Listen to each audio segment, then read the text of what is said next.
बिस्मिल्लाहिर्रहमानिर्रहीम। सबक नंबर 11। सबक नंबर 11 इब्तिदाई सूरत दरमियान तिलावत। इसकी वजाहत करूँगा क़िराअत सबा और क़िराअत सलासा के मुताबिक। ये आपने वैसे पढ़ लिया था लेकिन वो एक अमूमी था। ये बात आप याद रखें कि अगर सूरत शुरू से पढ़ा जाएगा तो उसमें किसी कारी का इख्तिलाफ़ नहीं है। बिस्मिल्लाह पढ़ने में किसी का इख्तिलाफ़ नहीं है। इसके लिए क्या है, अगर एक सूरत पढ़ते हुए आप दूसरी सूरत शुरू कर रहे हैं, दूसरी सूरत बिला तनफ़ुस, यानी ऐसे नहीं कि आपने एक सूरत पढ़ के आप जो है ना क्या नाम है घूम फिर के फिर आ गए फिर पढ़ा, ऐसे नहीं। आप बैठे में एक सूरत आपने ख़त्म की फिर आपने दूसरी सूरत शुरू की। एक शर्त ये है। दूसरी शर्त यह कि तरतीब कुरानी के मुताबिक हो। किसके मुताबिक हो? ये ना हो कि आप सूरह फातिहा पढ़ के फिर सूरह नास पढ़ते हैं तो तरतीब कुरानी के मुताबिक तो नहीं है। सूरह फातिहा के बाद जो है ना सूरह बकरा है, सूरह बकरा के बाद सूरह आले इमरान है। सूरह बकरा पढ़ने के बाद अगर आप सूरह आले इमरान शुरू करते हैं और उसी मजलिस में आप शुरू करते हैं, हाँ, बग़ैर तनफ़ुस के आप पढ़ रहे हैं, तो उस सूरत में ये इख्तिलाफ़ है। उस सूरत में इख्तिलाफ़ है। बात समझ में आ रही है? ये आप याद रखना। इख्तिलाफ़ किस सूरत में है? एक शर्त यह है कि एक ही मजलिस में आप बैठ के पढ़ रहे हैं, एक सूरत ख़त्म हो गई दूसरी सूरत शुरू कर दी आपने, एक बात। दूसरी बात, दोनों सूरतें तरतीब कुरानी के मुताबिक हो। किसके मुताबिक हो? पहली सूरत आपने जो ख़त्म की, दूसरी सूरत जो आप शुरू कर रहे हैं वो इस तरतीब के मुताबिक हो। तरतीब से हटकर, अगर तरतीब से हटकर होगा तो ये इख्तिलाफ़ नहीं होगा, ये इख्तिलाफ़ नहीं होगा। तीसरी बात, अगर सूरह नास आपने पढ़ी, सूरह नास के बाद सूरह फातिहा शुरू करते हैं तो उस सूरत में तमाम कुर्रा के नज़दीक बिल इत्तिफ़ाक़ बिस्मिल्लाह पढ़ना ज़रूरी है। बात समझ में आ रही है?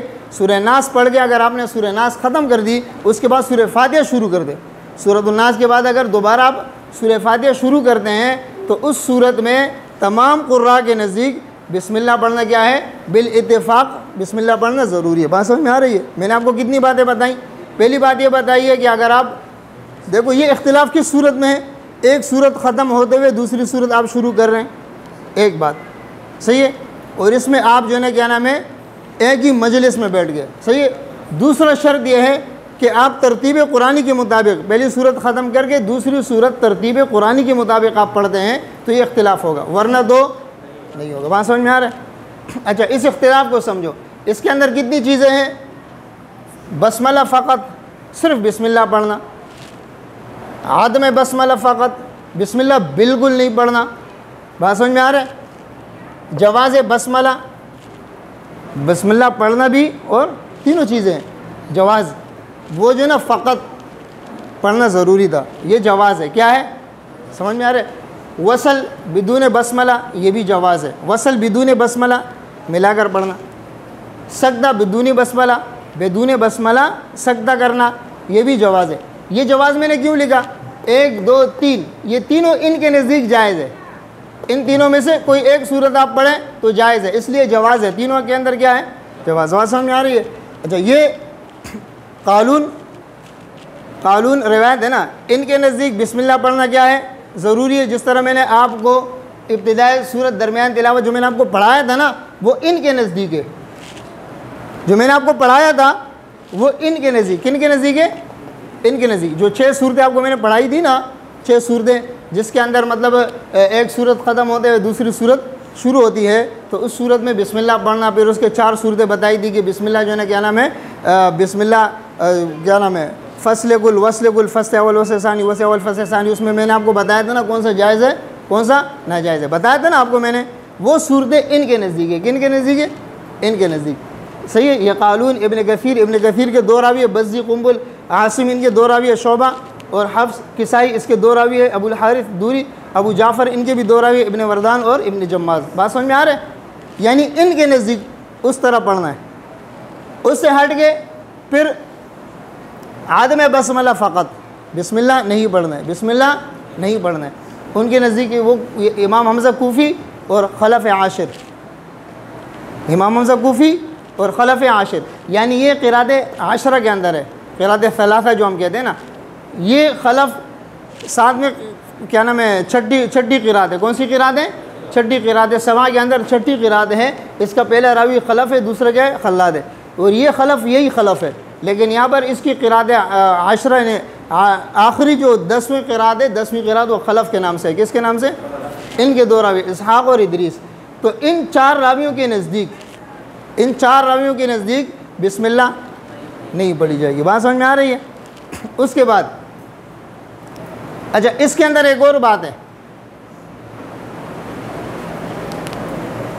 चलो अब ये काफ़ी है, फिर इख्तिलाफ की तरफ बात जाएगी, फिर बात तफसील तो इंशाअल्लाह वो फिर जब मैं आपको पढ़ाऊँगा ना किताब के अंदर तो उस वक़्त आपको बता दूँगा वो बात। फिर ये जवाज़ बसमला और जवाज़ वसल बिदून बसमला, जवाज़ सजदा बिदून। बात समझ में आ रहा है? यानी वर्श के नज़दीक बसमला पढ़ना भी जायज़ है, वर्श के नज़दीक बग़ैर बसमला के मिलाकर पढ़ना भी जायज़ है, वर्श के नज़दीक बग़ैर बिस्मिल्लाह के और क्या नाम है वसल के सजदा करके मिलाकर सजदा करके पढ़ना भी जायज़ है। बात समझ में आ रहा है? यानी वर्श के नज़दीक ये तीनों जायज़ है, अबू आमिर के नज़दीक भी तीनों जायज़ है, इब्न आमिर के नज़दीक भी तीनों जायज़ है और याकूब के नज़दीक भी। बात समझ में आ रही है?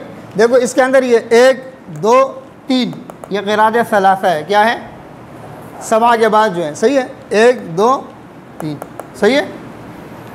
समझ में आ रही है? अब इसको आप समझो। आद में बसमला, एक सूरत ख़त्म हुआ, आपने वक्फ़ करके फिर दूसरी सूरत पढ़ी, जैसे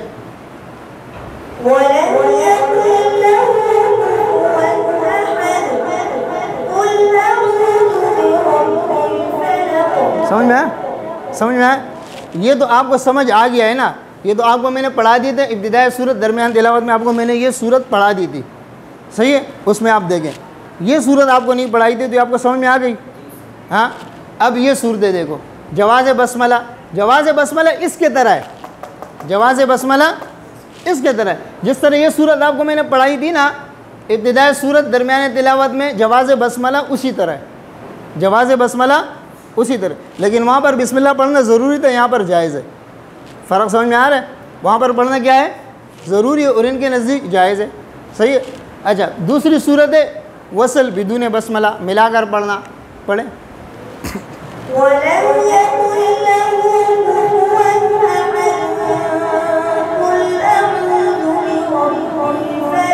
समझ में आया? यह सूरत है, ये भी इन सब के नज़दीक जायज़ है।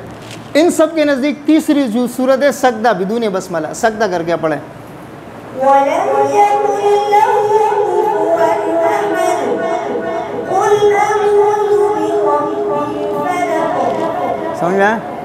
समझ में आया?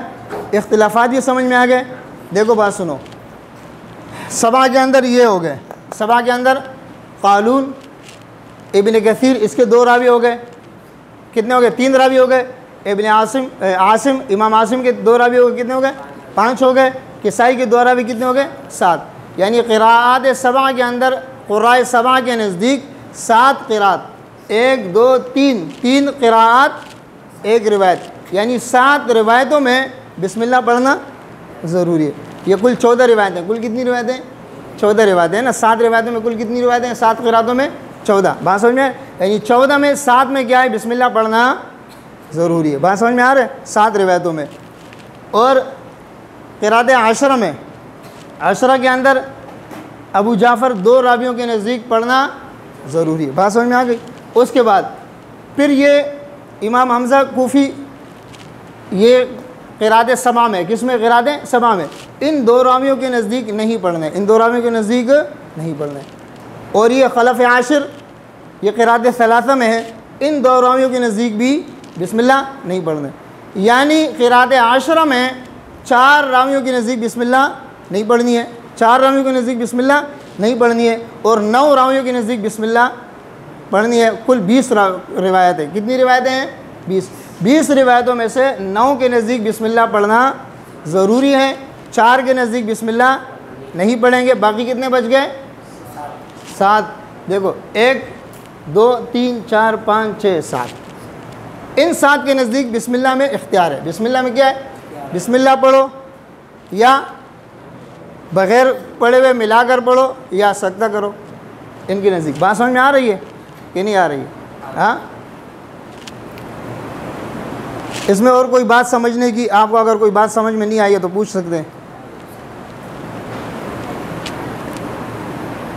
जी समझ में आ गई बात? अल्लाह रब्बुल इज़्ज़त अमल करने की तौफीक दे।